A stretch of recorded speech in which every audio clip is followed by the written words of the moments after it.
Dès les premiers instants de la rencontre, les joueurs du Poiré en bleu donnaient le ton à leurs adversaires et auraient pu se voir accorder un pénalty pour une faute sur bas. Face à une équipe du haut de tableau, les Vendéens ont assumé leur statut de leader et se sont créés le plus gros nombre d'occasions.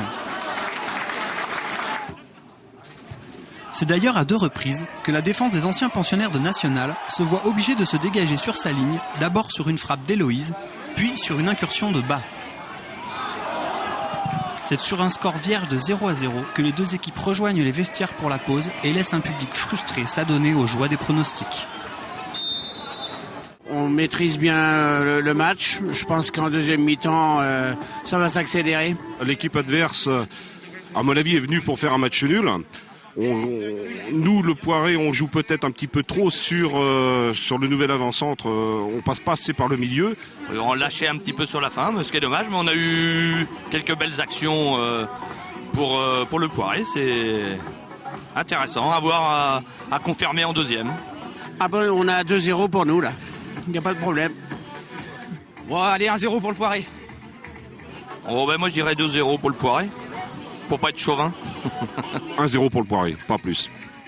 La seconde période se déroule sur le même modèle que la première. Les Genoux poussent, mais à l'image de bas ne parviennent pas à battre le portier visiteur. Face à des adversaires solides, mais peu dangereux en attaque, les pensionnaires de Lidonnière doivent se contenter d'un match nul, malgré le soutien de son public venu nombreux et celui de son entraîneur.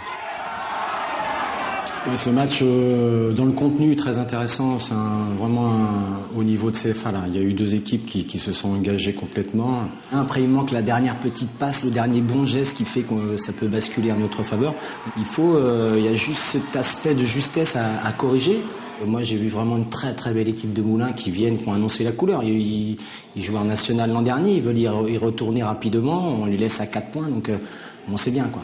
Nous, il faut qu'on prenne encore un petit peu de points pour se sauver définitivement, mais on reste sur une série d'invincibilité impressionnante et intéressante surtout. Et surtout pour que le groupe puisse vivre correctement, il faut qu'on fasse des résultats et c'est ce qu'on est en train de faire, donc je les félicite ce soir.